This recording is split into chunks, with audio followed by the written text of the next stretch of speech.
السلام علیکم ورحمۃ اللہ وبرکاتہ۔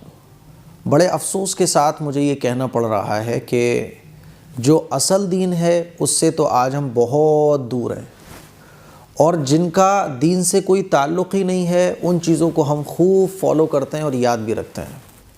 جیسے کہ میں نے آپ لوگوں کو کئی بار بتایا ہے کہ رجب کے مہینے میں جو رسول اللہ صلی اللہ علیہ وسلم اور صحابہ اکرام عمل کیا کرتے تھے، رجب کے مہینے میں اپنی عبادات کو بڑھا دیا کرتے تھے، رمضان کی تیاری میں لگ جاتے تھے، ہے نا، تو اس سے تو آج مسلمان بہت دور ہیں۔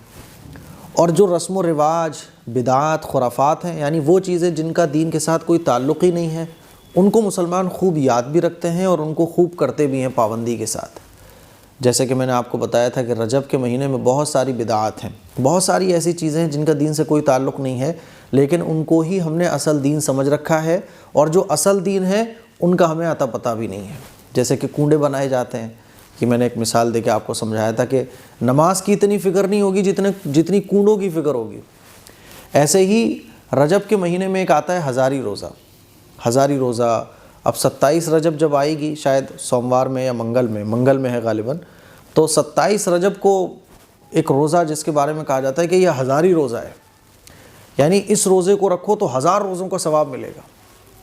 تو مجھے بڑی حیرانی ہوتی ہے کہ بھیا یہ ہزاری روزہ کہاں سے آ گیا۔ ایک اور ہے، وہ ہے تبارک کی روٹی یا تبرک کی روٹی، کہ ایک روٹی بنائی جاتی ہے، اس میں جو ہے نا سورہ ملک پڑھی جاتی ہے، شاید کوئی 40 بار یا 20 بار، مجھے معلوم نہیں، تو وہ تبارک الذی بیدہ الملک، سورہ ملک پڑھی جاتی ہے، تو اس کو کہا گیا تبارک کی روٹی یا تبرک کی روٹی۔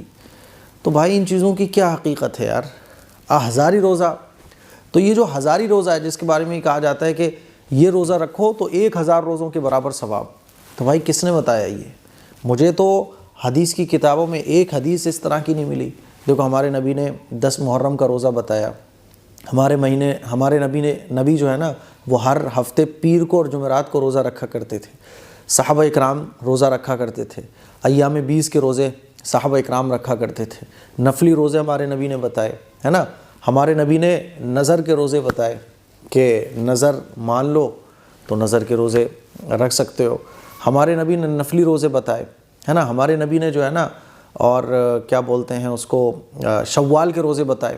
تو جتنے بھی نفلی روزے ہیں سب ہمارے آقا صلی اللہ علیہ وسلم کی حدیث سے ثابت ہیں، سب صحابہ اکرام رکھا کرتے تھے، بزرگان دین رکھا کرتے تھے۔ اب یہ جو ہزاری روزہ ہے جس کو سوشل میڈیا پہ بتایا جا رہا ہے، تو میں تو بس اتنا جاننا چاہتا ہوں کہ بھیا یہ ہزاری روزہ کہاں سے آیا، کون سی حدیث سے ثابت ہے، اور کیا اس روزے کو صحابہ اکرام نے رکھا؟ کیونکہ اگر صحابہ اکرام کے ٹائم میں یہ روزہ نہیں تھا، اللہ کے نبی کی حدیث سے یہ روزہ ثابت نہیں ہے، تو پھر کس نے یہ ہزاری روزہ بنا دیا؟ تو میرے عزیز بھائیوں، میری بہنوں، ہزاری روزہ نہ قرآن سے ثابت، نہ حدیث سے ثابت، نہ صحابہ اکرام کے عمل سے ثابت، یہ کہاں سے نکلا ہے؟ اسی لیے میں آپ لوگوں کو شروع میں یہ بول چکا ہوں کہ جو دین ہے اس کو ہم لوگ جانتے نہیں، اور جو دین نہیں ہے یعنی اس کا پتہ ہی نہیں ہے یہ کہاں سے نکلا ہے، اس کو ہم لوگ خوب فالو کرتے ہیں۔ تو اسی لیے میری آپ لوگوں سے گزارش ہے کہ اس طرح کا کوئی ہزاری روزہ قرآن و حدیث سے، سنت سے، صحابہ سے ثابت نہیں ہے نا۔ رجب کے مہینے میں آپ جتنے چاہیں روزے رکھ سکتے ہیں۔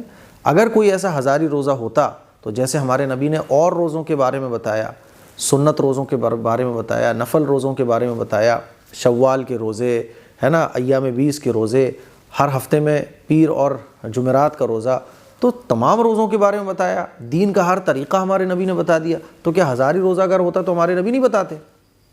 تو یہ روزے جو ہے نا چلے چلائے ہیں، کہاں سے نکلے اللہ بہتر جانے۔ اسی لیے ان روزوں کی کوئی اصل نہیں ہے، ان روزوں کی کوئی حقیقت نہیں ہے۔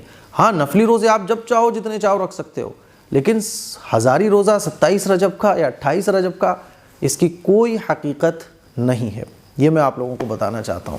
اور جو چیز دین نہ ہو اس کو دین سمجھنا، یعنی جو سنت نہ ہو اس کو سنت سمجھنا، یہ میں آپ کو کیوں بول رہا ہوں؟ یہ اس لیے بول رہا ہوں کیونکہ جو چیز سنت نہیں ہے آپ اس کو سنت سمجھ رہے ہو، جو چیز نفل نہیں ہے اس کو آپ نفل سمجھ رہے ہو، جو چیز قرآن و حدیث سے ثابت نہیں ہے لیکن اس کو آپ دین کا ایک حصہ سمجھ رہے ہو، دین کی ایک چیز سمجھ رہے ہو، تو اسی کو کہا جاتا ہے بدعت، ہے نا۔ اللہ کے نبی صلی اللہ علیہ وسلم کا ارشاد ہے کہ جو شخص دین میں نئی چیزیں ایجاد کرے تو اس کا ہم سے کوئی تعلق نہیں ہے، اور ایسے ہی چیزوں کو بدعت کہا جاتا ہے۔